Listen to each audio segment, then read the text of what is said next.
What's going on, my New Orleans sports family? As always, I'm your boy O. First off, I want to wish everyone out there a happy new year, right? I hope that this year bring you all good fortune. Your boy O appreciate the support that you're giving this channel. We're growing at a steady rate. We're up to 208 subscribers, and that is pretty good. Hopefully in 2023, we can accomplish something much greater on this channel. But look, what we're going to do today is we're going to talk about the New Orleans Saints giving us a win for the new year. And also, I'm going to tell you what needs to happen for the New Orleans Pelicans to actually win this city a championship. Now, look, before we get into that, do your boy one major favor. If you believe in getting loud and also you got to fight, that means you love talking about the Saints, you love talking about the Pelicans, so we have something in common. So why don't you hit that subscribe button, make sure you hit that notification bell, and as always, make sure you hit that like button. Tell me out with that algorithm, baby.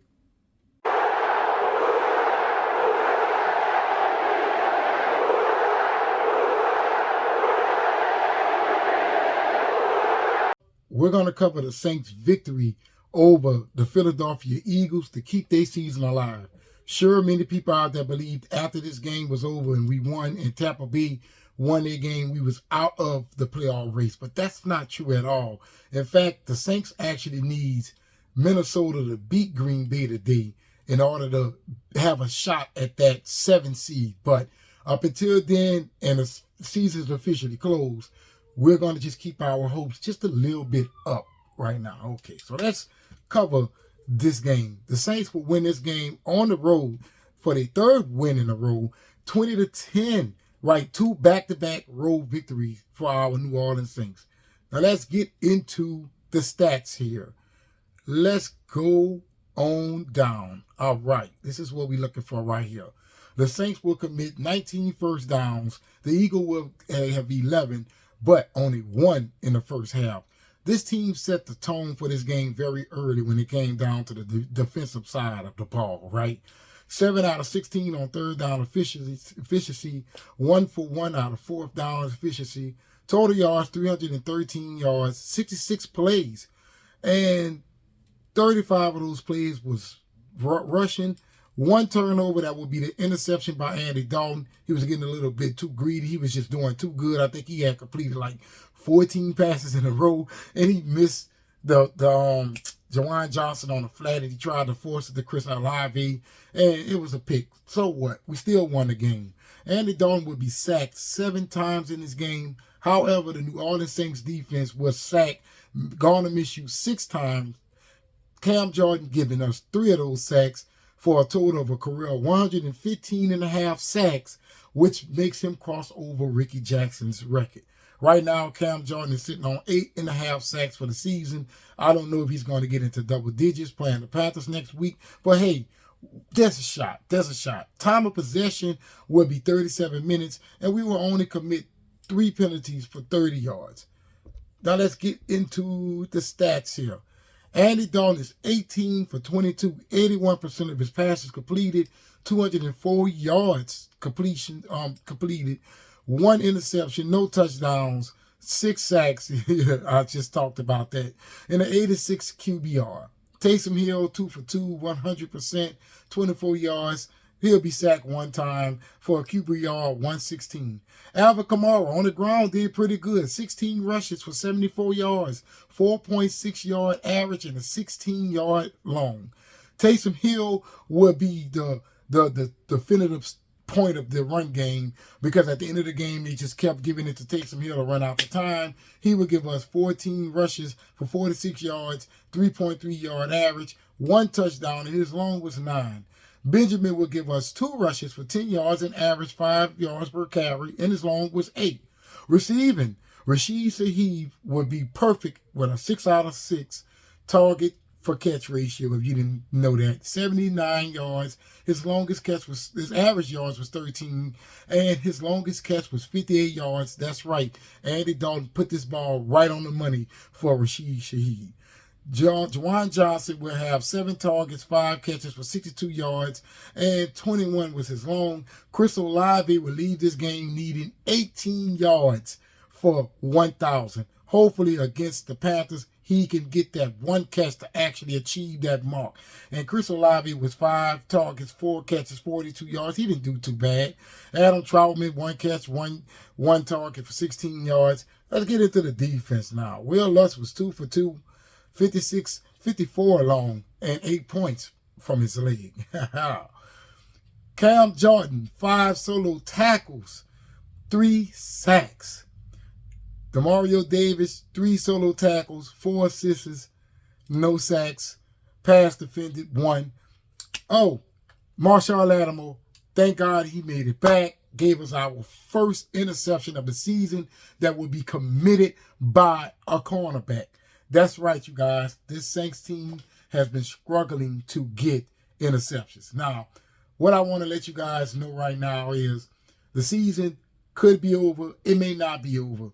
But it's a good thing that this New Orleans Saints left on a winning note. If they can beat the Carolina Panthers, that will be 4 in a row, thus getting the Saints back to their winning ways. And hopefully when they turn around for next season, they could accomplish more than what they gave us this season. Because if you look at it like this, if the Saints end up winning 8 games this season, they will only be about, 2 catches away. I mean catches, because they had a lot of games this season where our wide receivers was dropping the ball, from having a 10-win season or a winning season in general. Unfortunately, we're not going to get a winning season, but there's some things to look forward to, even though all this season we was pretty much down when it came down to the New Orleans Saints. But, it is what it is. This is just not how we here, ladies and gentlemen. Hopefully, the Saints can bring it back to the drawing board for next year and bring us back to our winning ways in the season. Because a lot of people don't understand that for a long time, the New Orleans Saints was not winning, right? We didn't start winning until Sean Payton and Drew Brees got here. It may take a little while for Dennis Allen to figure things out. This is first year head coach in the New Orleans Saints and all his talent. He also had to deal with a lot of injuries as well, ladies and gentlemen. So he's pretty much safe for next year. And hopefully he can bring us good fortune for next year. 2023 certainly will be a year to look forward to when it comes down to our New Orleans Saints. Got to get it in. It'll come into Valanciunas. Back to Ingram for the win. Yes! 0.3 of a second to play. You saw it. You saw it from here. This will be the first time that Zion Williamson will lose the head-to-head to Ja Morant. Yes, we have lost games to the Memphis Grizzlies in the past, but never with Zion Williamson in the lineup. This would be the first. Now let's talk about, I almost dropped my camera there, the stats here real quick. The New Orleans Pelicans will put up 91 field goals. They will convert only 32 of them for 35%. 8 for 30 from 3, 26%. That was the difference maker here, even though, as you can see, the Memphis Grizzlies didn't shoot from 3 all that well, but the New Orleans Pelicans shot selection was drastic, and they took every bad shot that they could possibly take in the last few minutes of the third quarter and most of the fourth quarter. Free throws, 29 for 36, 80% for free throws. You see what I'm saying now? That is unacceptable, ladies and gentlemen. You should be well over 90% when it comes down to your free throws. Assists, we will only have 16, 46 rebounds. 15 of those rebounds will be offensive, 6 steals, 4 blocks, and 19 turnovers. Let's go to the stats here. Zion Williamson will only give us 20 points, 6 for 16 from the field, no 3-point attempts, 9 rebounds, 1 assist, and he will give up 9 turnovers. Trey Murphy will give us 15 points, 2 for 4 for 3, 3 rebounds. The rest of his stat lines are just flat. CJ McCollum will only give us 10 points, and that's very upsetting because the last 2 games, he actually has given us 40 points. 4 for 16 from the field, 1 from 7 from 3, 1 rebound, 3 assists, and 6 turnovers. If you didn't catch on, that's 15 turnovers between Zion and CJ McCollum. Jonas Valanciunas will have a terrible game, 6 points, 6 rebounds. He was in foul trouble early. Herb Jones, 4 points, 2 for 12 from the field. That is another thing that factored into this loss. 0 for 4 for 3. 11 rebounds, though. Herb was hustling his ass off. The bench, Jackson Hayes will give us 13 points, 4 rebounds, 1 assist, 1 steal, 1 block. Najee Marshall will give us 12 points, no rebounds, 4 assists, no turnovers, 1 steal. Willie Hernan Gomez will give us 11 points, 3 from 9 from the field, and 7 rebounds. Jose Alvarado will only give us 7 points, 2 for 6 from the field, and 0 for 2 from 3, and 3 rebounds and 2 assists.